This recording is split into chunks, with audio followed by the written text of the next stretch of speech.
Voilà, très chers compatriotes, Binono Sobolandara, Bisso na Baitando Ike.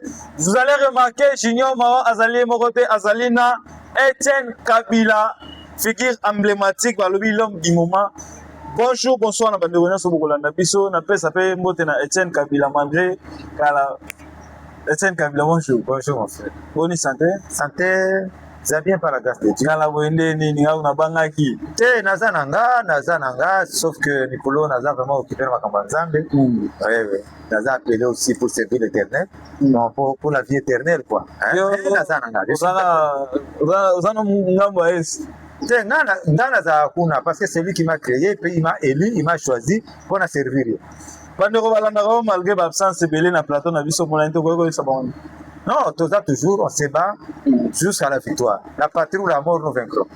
Alors, Etienne Kabila, l'actualité vraiment est allée ébélée. Dans le peuple congolais, les lots vraiment photo solo. La moins malgré l'absence, mais tout gagné dans les lots. Moi, je suis dans la ville province à Kinshasa, tout le monde qui le 30 juin, Tata Mokonzambo a fait un discours. Pe a félicité qui ba léopard na biso na nyonso basalaki encouragement les alignés na ba léopard et puis na message à Tata Mokonzambo. Non, c'est bien, le président n'a pas félicité que le léopard, a félicité que Wazalendo dans le discours, c'est bien. Hein, c'est bien parce que vous avez vu que biso toza na ba va jouer la classe mondiale. Hein? Toza va jouer la classe mondiale. Cela veut dire que ba jouer va bettre na ba équipe ya minene na monde, le cas na Manchester United, le cas na Barcelone, Real Madrid, AC Milan, tout ça va jouer la classe mondiale. Mais si on arrive bien, au moins on va jouer dans la deuxième division, dans la première division, dans l'équipe il y a Mickey peut-être il y a moyenne, hein, tout ça va jouer la classe mondiale. Mais les garçons, les léopards, nos jeunes hommes ont mouillé les maillots. Hein, tout vraiment c'est alloué. Il faut féliciter Bango.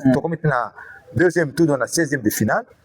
Donc, 2 défaites, un match nul, une victoire. En tout cas, il faut les applaudir. Moi, j'applaudis les léopards, il faut les encourager. C'est une bonne chose, mais une compétition se prépare pendant 2 mois, même des années même. Et par la biso, il n'y a pas de sérieux dans le football. So, Tali, moi, à ma connaissance, je ne connais aucun ministre des Sports. Oh, aucun. Bango nyo soit amis à football.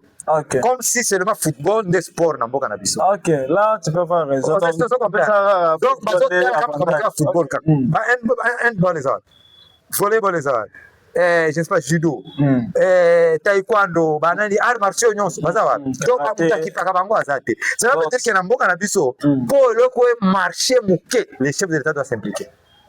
Vous comprenez? Ça veut dire que le chef de l'État s'est impliqué dans ma campagne léopard, d'être comme dans le niveau.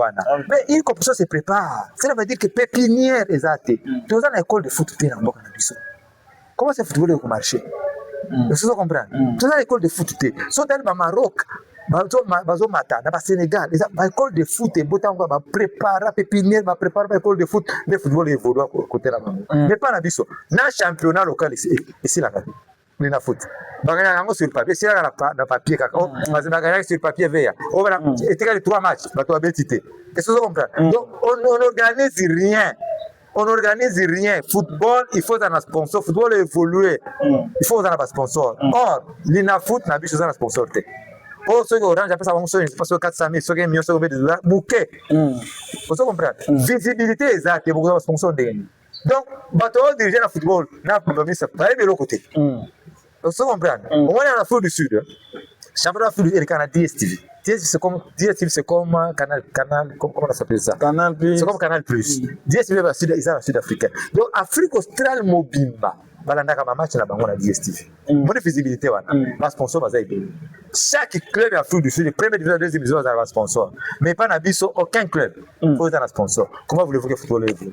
C'est quoi tous autres patiner caca et l'eau comme côté donc et l'eau comme côté. La président s'impliquer dans moi et loco. Ndé au monde et l'eau comme ça moi comment chez moi. Si le président s'impliquer donc ba mais ça nous soit baza inutile. Ou inexistant. Ok. Vous comprenez? Donc, ceux qui te préparent à préparer, c'est parce que nous avons les ballons, le football dans nos sangs. Vous comprenez? Ceux qui vont préparer à présenter l'équipe nationale depuis Kala, depuis Pépinière, tout le monde de loin. Il y a encore félicité vraiment. Léopard, ils ont mouillé les maillots, ils ont une morale, hein de ba comme na niveau aujourd'hui to kobenga bango babundi ba métier na classe mondiale na volonté na bango vous comprenez na motivation au chef de l'état à côté de bango vous comprenez oui c'est comme ça mais ce que tu dis bateau ba comment organiser le sport ou tout ça les états généraux des sports pour organiser le sport on ira loin. Alors Etienne Kabila, parlons de ce qui se passe à l'est du pays. Tout le monde qui va wazalendo autrefois ba na ko récupérer minimum mais triste nouvelle les alliés depuis hier le 3 juillet 2026 Minembwe ezoki na maboko ya ba M23 na armée rwandaise. En fait, naloba trop pona makambo ya Minembwe ya Uvira makambo est de la République naloba trop. Ti lelo na zo vérité, mon frère, na koma ennemi ya ba konzedele. Balingi vérité te.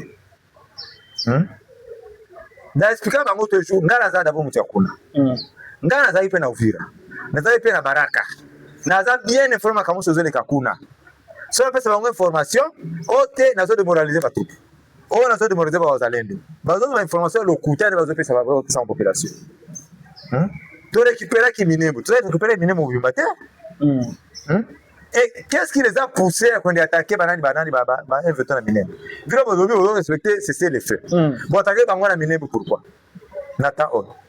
Siko bango ba ko ça ba contre-attaquer.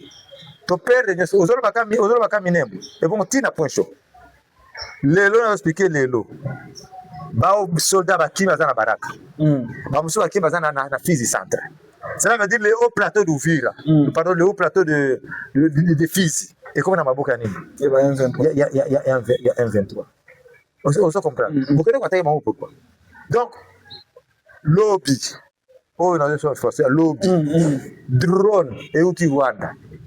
Hein? Il y a 2 camions. Il y en a, il y a Ibo. Il y a combien de blessés? Il y a combien de morts?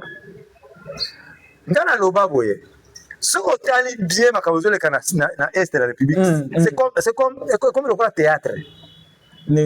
Comme jeu à ping-pong. Hein? On a été avancé, moqué au zongi. Au zongi, au avancé. Et puis, barré va perdre la population locale. Mais moi, j'ai comme l'impression que Bissonne to accumulé. Même si on doit perdre, parce que le combat entre nous et le Rwanda, comment est-ce que sur le sol congolais, tout ça perdant à 100%. Vous comprenez? Et on a comme le jouer à ping-pong ou comme le théâtre.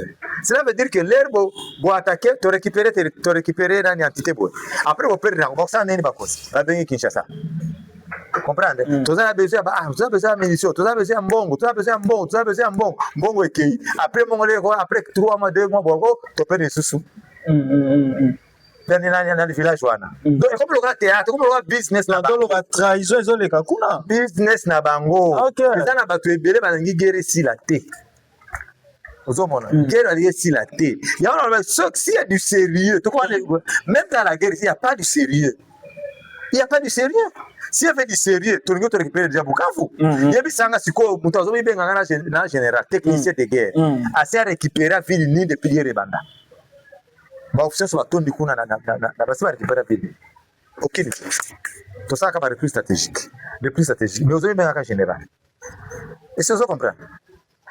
Si les lots au moins ba jeune balobi ba jeune ya Bukavu ya Goma sengi président de la République ça bango binduki ba jeune ya Goma na Bukavu ba décider balobi par rapport ya maltraitance et l'équimingi ba zui décision gouvernement apesa bango libundeli bango moko ba bimisa ba M23 ba bango te ba bango te basenga lelo mais ba wazali no bima ba wazali c'est ça ka batu moko ka c'est la même population ba pesa bango combien motivation exacte.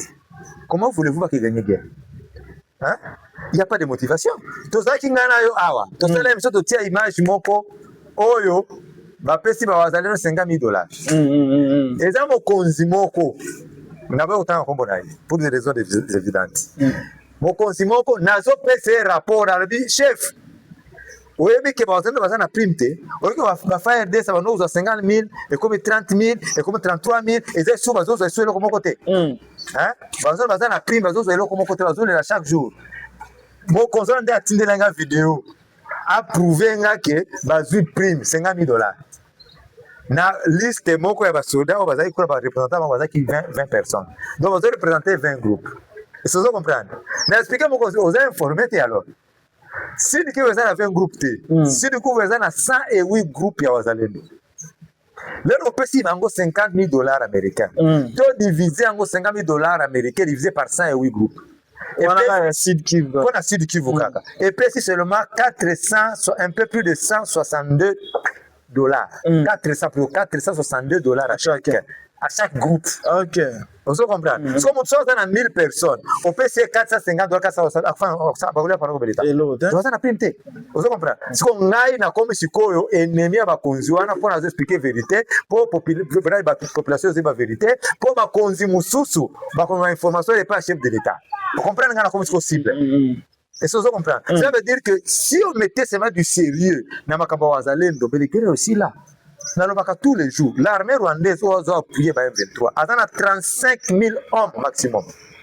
M23 a des troupes. Les troupes ont mouké. Sauf aussi par Wazalendo dans le sud, par exemple, 108 000 groupes.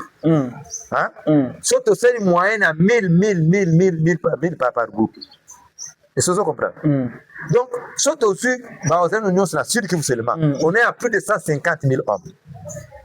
Vous comprenez? Donc, l'armée rwandaise, l'armée il y a M23. Donc, doté bango na munitions, na armée, il y a Kokoka. Na motivation. On va marcher sur Bukavu, on va libérer Goma. Donc, on dirait qu'il n'y a pas la volonté aussi de cette guerre. Vous comprenez? So, il y a la volonté de Congolais ou Congolais, parce que c'est business. On va continuer à Congolais. Nous allons expliquer que c'est business. Parce que Mbongo, ministère il y a défense de Mbongo. Mbongo est belé, c'est ce qui est qu'on a armé, mana ba prime na Mbongo se bima. Et ça Mbongo est belé. Mais Mbongo bato bazo bunda sur le terrain. Et ça mouké. Tous exemple moko. Ba Léopard bazo motivation wana. Ba joueur baza la classe mondiale té. To la 16e de finale. Vous comprenez? Une victoire dans une phase finale de la Coupe du Monde 3-1. Vous savez, un but partout dans Portugal. Pour la motivation, ils ont vous comprenez? Vous savez combien? Combien de $1,000 américains chacun? Vous savez qui va mettre les véhicules? Probablement, fait Bandako aussi. Le voisin aussi combien? Est-ce que vous comprenez? Je ne dis pas que c'est mauvais. Il faut ça encourager. Il ne faut pas encourager. Il faut analyse au salut. Voilà. C'est quoi? Vous savez combien? Les mépris, les insultes, tous les jours. D'abord, officier militaire. Bango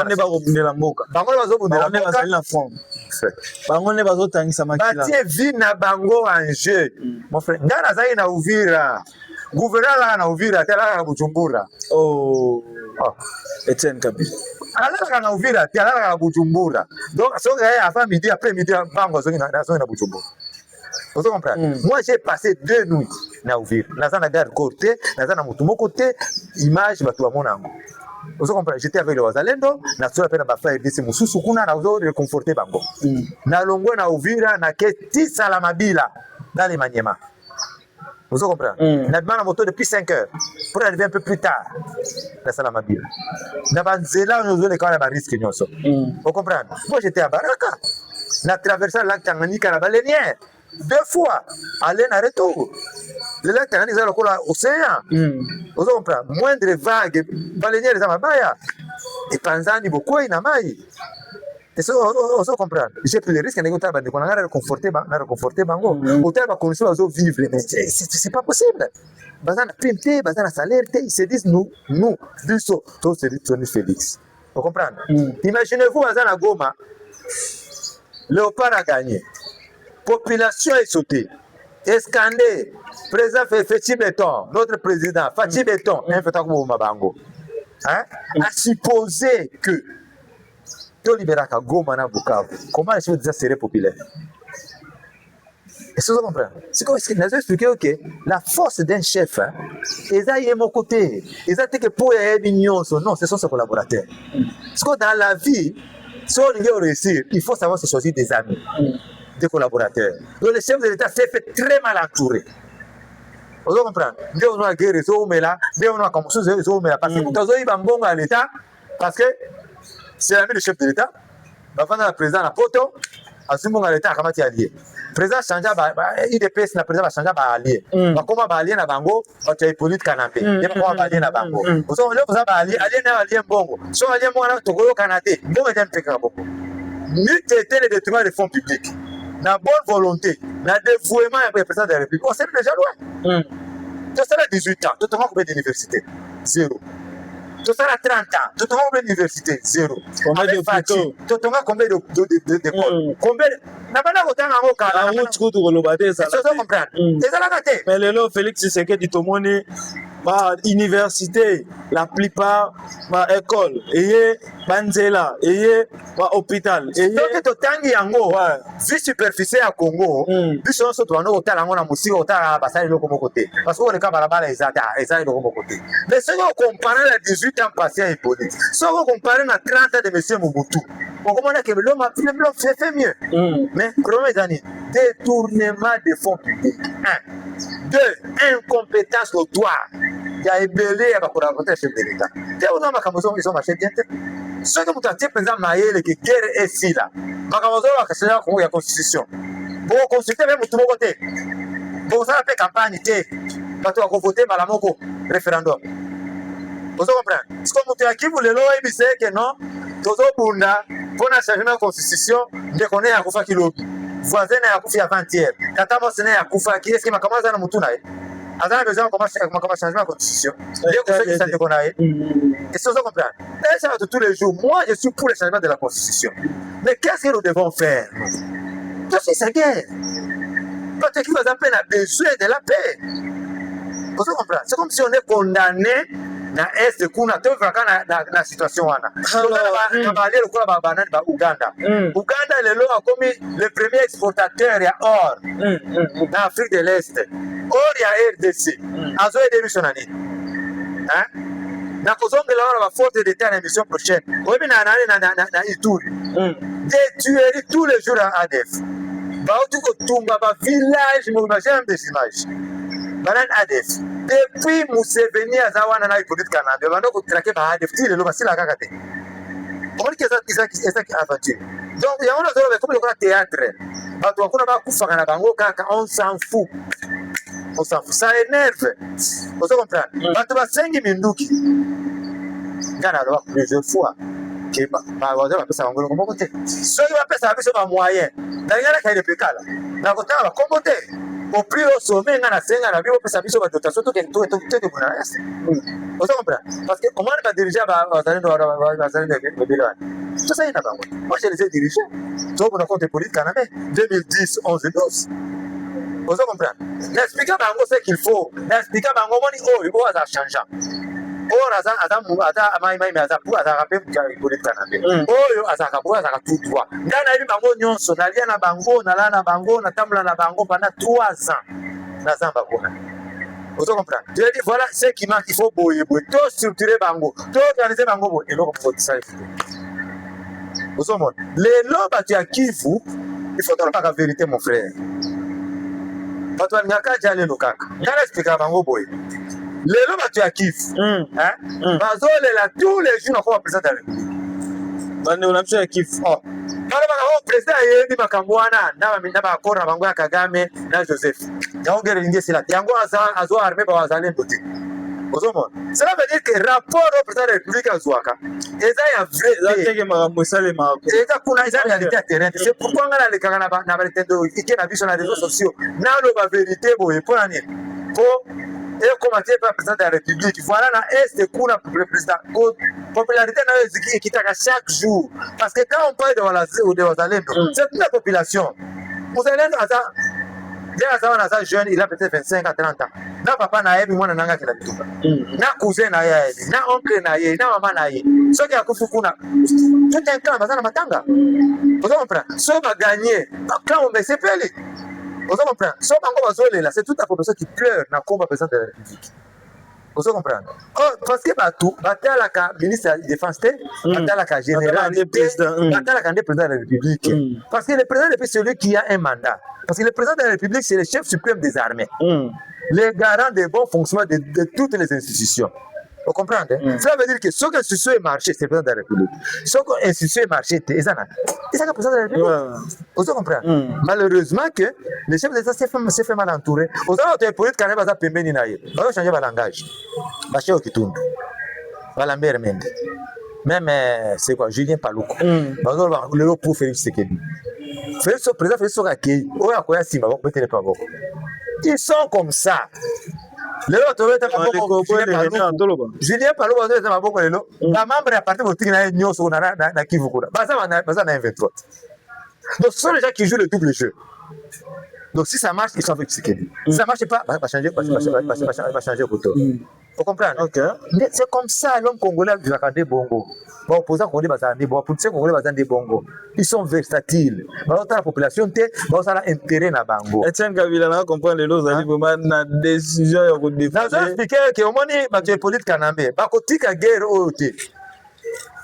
Ba kotika to kan cette guerre est facile to gagner. Ba kotika guerre, ils se battent pour leur survie. Vous comprenez? Il est condamné à mort. Hippolyte Kanambe.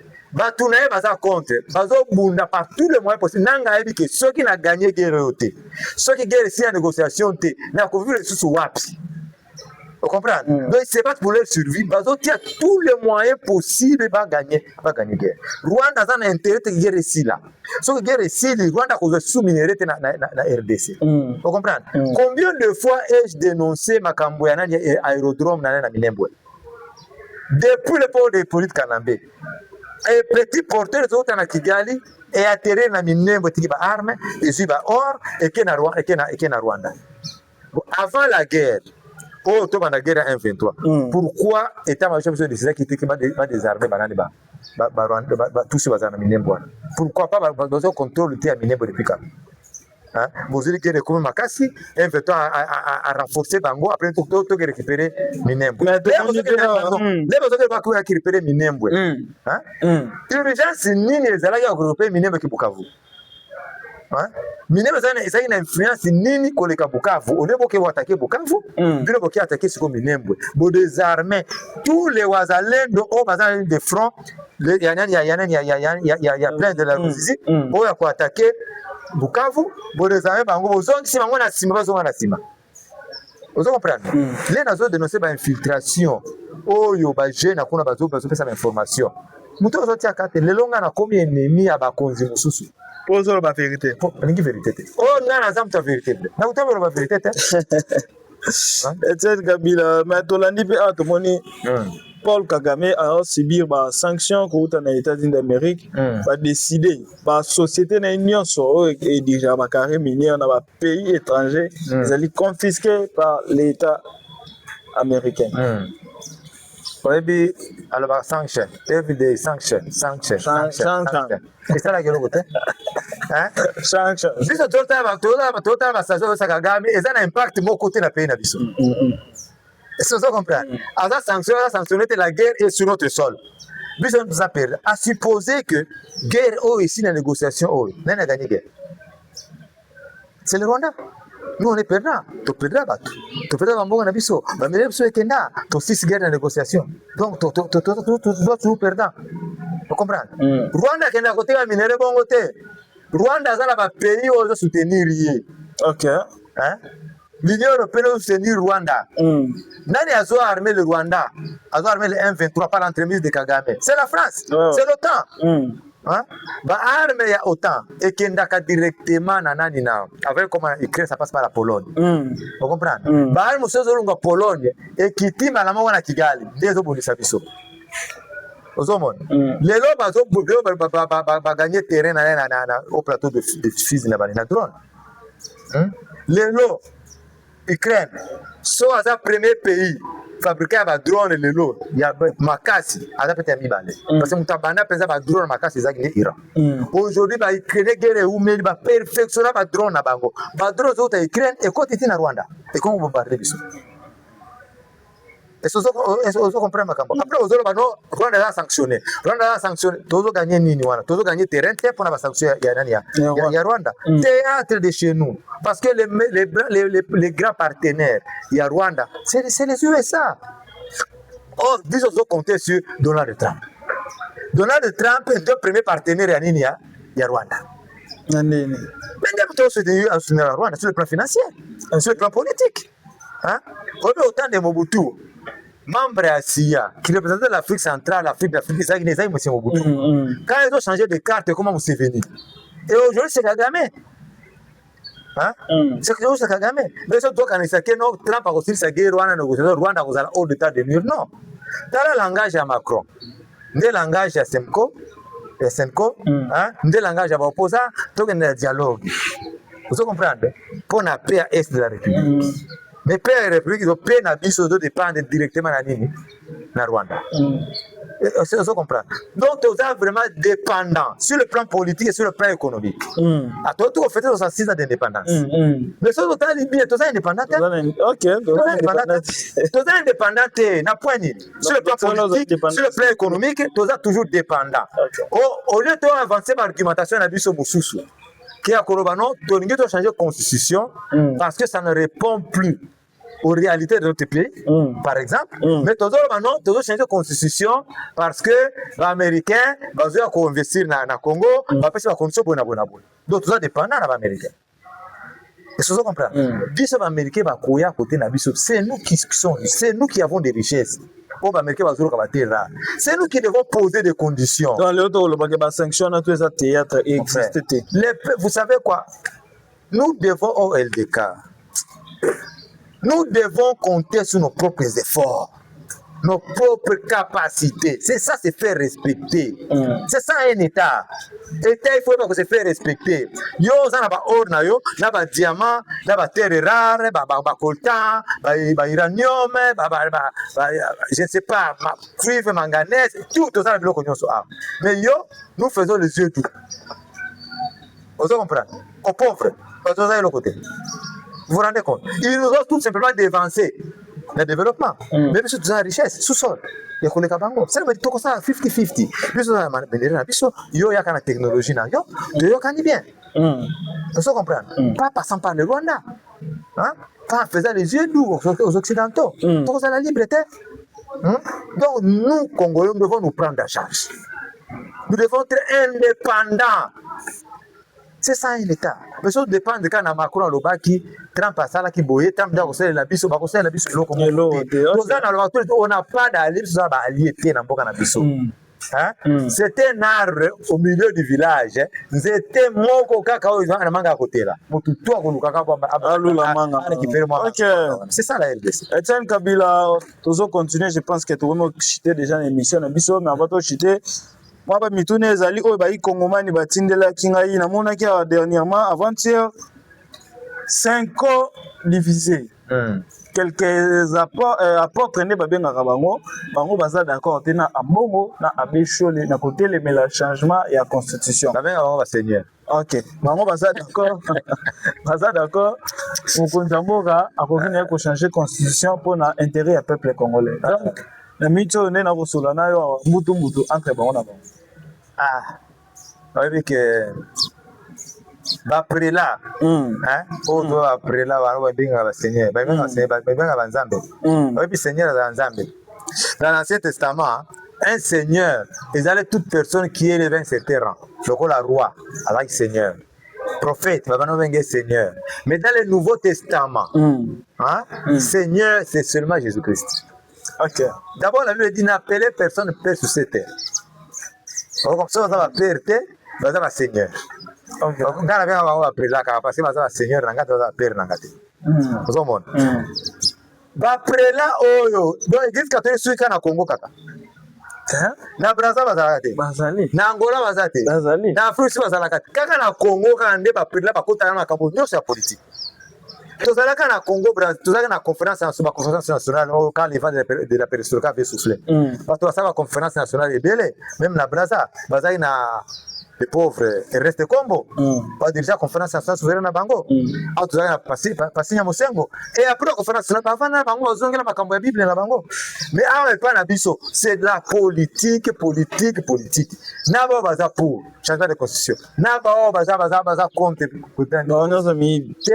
théâtre kaka so to globaliser nini bato bazolongwa awa bakepa Kagame eza posa ya mbongo bazomboka pa Kagame ti mbongo balobaki ti bozotambola na mbongo nini balobi no mbongo Kagame apesa bango mbongo mpona kotambola mpona bazoluka dialogue donc bozokurika derrière l'argent c'est l'argent makambo ya Nzambe eza wana te souci ya peuple eza nango wana te vous comprenez donc mutu nyonso alingi ase retrouver et comme lokola politicien oyo aza kote po azwi mbongo na opposition te ake kote ya pouvoir po azwa mbongo vous comprenez yango nazoloba ata soki olingi osala politique longolaka sutane na yo wana longola robe na yo tia veste na yo sala parti politique pozala congolais voilà tout.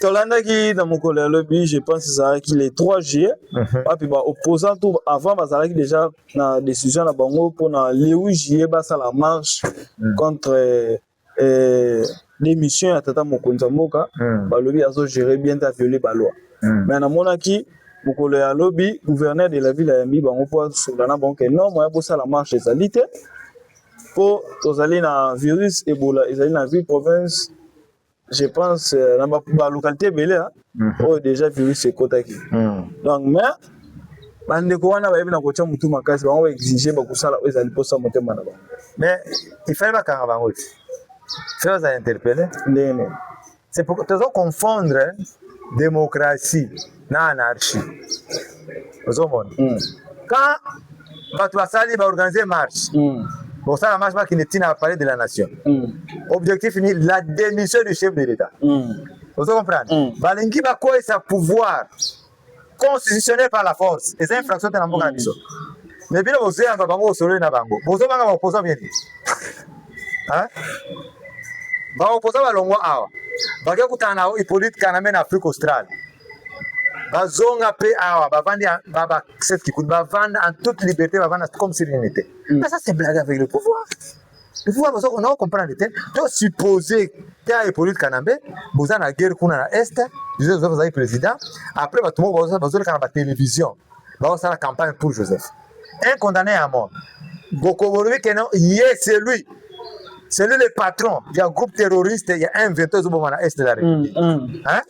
Mais Moutazela, quand la télévision, à la Kinshasa. Alors non, Joseph Kabila, il est bon, il a fait cela. Voilà, on est sur le pouvoir. Quoi ça a le pouvoir? Ça veut dire que le pouvoir, les autres, ils ont battu le pouvoir dans les années. Quel est aussi l'année? Parce que les autres ont pouvoir. Mutabanga infraction na mboka na biso pe disusuti yango ça organiser ma marche ya bosa la marche pour contester le comme sous mais bosa nga démission chef de l'état donc quoi ça on va violer la constitution mais puis au bengi bango bosa na bango comment ça sale bango infraction te ba ça la marche c'est ça l'opposition nga ko pousser ti boko contre mieux bosa pas ngo opportunité bosa ngo biki ba contrôler ça ba marche wana mutu ça di marche wana lui no tozo kene ko ça la marche. On a démissionné le chef de l'État. Mais bon, c'est la bango, c'est la marche, la bango. Donc, on a bango. Bon, on va auto, instigateur, il y a marche, bango. Mais ça, vous avez bango, bango, continuer au salaire à bongo. On va pour pouvoir, ne pas ça, on va pouvoir. On ne se joue pas du pouvoir. On va dire que vous pouvoir. Et ben, on a bongo. Ba opposant, ba guerre, bandi na est, et comme na ouest, après, ba opposant, ba comme loba, après, ça n'est pas ça, coup d'État. Ozomona bazwa ka jewana facilement ba comprendre que pouvoir sote venir ngobo ekoke pouvoir so yini boyo après ba kozonga na pouvoir ba bazana Laurent Désiré Kabila ba sa pe na Joseph vous comprenez lelo baza na Félix atata Félix wa kwa ba kozala kana kati ya gouvernement ba comprendre le comment côté parce que bato bazo sala na kati ya gouvernement bazo comprendre ce qu'ils doivent faire. On ne blague pas avec le pouvoir. Dans un état de guerre, j'ai même proposé dans l'État congolais, on a président de la République, à décréter état de siège sur toute l'étendue de la République du Congo. Vous comprenez?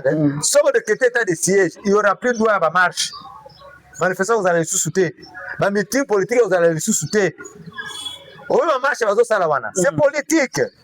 OK. Donc aussi tout cas un commando vient de Brazzaville aye kosala coup d'état na Kinshasa na kati ya batrouble wana leo zobeta masasi zobeta papa so ennemi azobeta masasi beaucoup eza yana ye masasi beta mara Kinshasa boye so ke beaucoup masasi bano bata na 4 du matin to loba nini ba voler na armée mikolo na kisama masasi beta mikolo nyonso boko confondre tout quand ba ni basi bakota quand bo sa ba marche bona marche auto koleka ba arme blanche ezalaka après arme blanche arme de guerre arme à feu ekozala beaucoup surtout quand comité à Kinshasa on va savoir préparer coup d'état contre le Félix parce que bato comprendre bato analyse on a pas très basé bien la carte na biso tu sais comment l'Occident prépare départ à moi quand Laurent Kabila était président Mobutu était au pouvoir Laurent Kabila Zoya il y avait des traites congolais laisse-moi dire ça Irois ba américain va passer Mayele par exemple il va se diriger va passer Laurent Kabila va rester Laurent Kabila parlait avec des officiers du Zaïre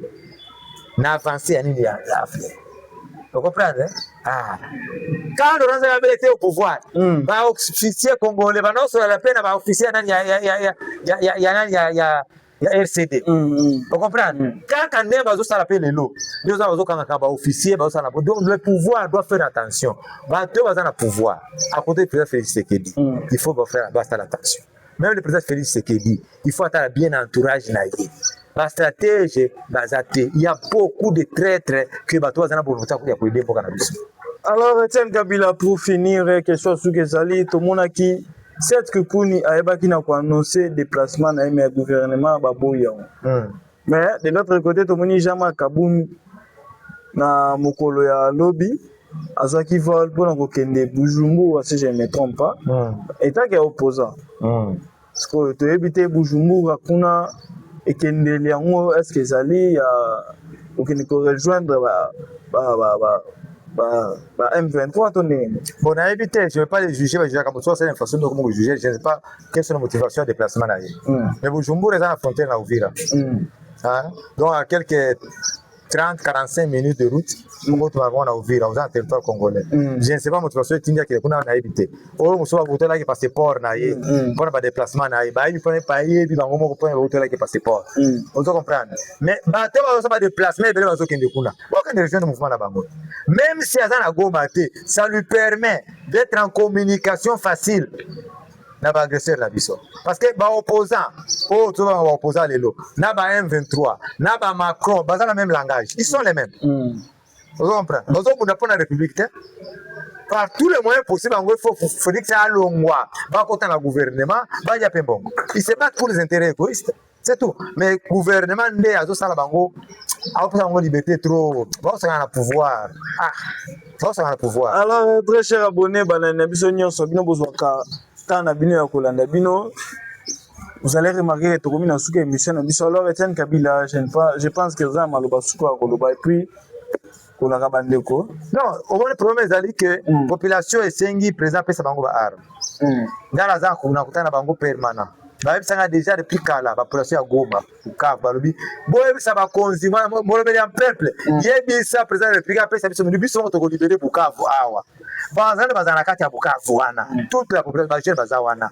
bazolinga ba libérer bango va se libérer vous comprenez mais si on veut seulement libérer Bukavu qu'on commence par motiver bazalendo ba bazana kati ya Bukavu te lelo soki Baraka ekweli soki fils du centre ekweli oya bazana nzela komi wapi ekomi na Kalemi na Tanganyika Tanganyika c'est le Katanga pour moi Katanga est pour le président Félix Tshisekedi. C'est la vérité, il faut qu'on se le dise. La majorité des Katanga va pour le président Félix Tshisekedi. Ce qui va continuer à Kalemi, ça va changer la donne.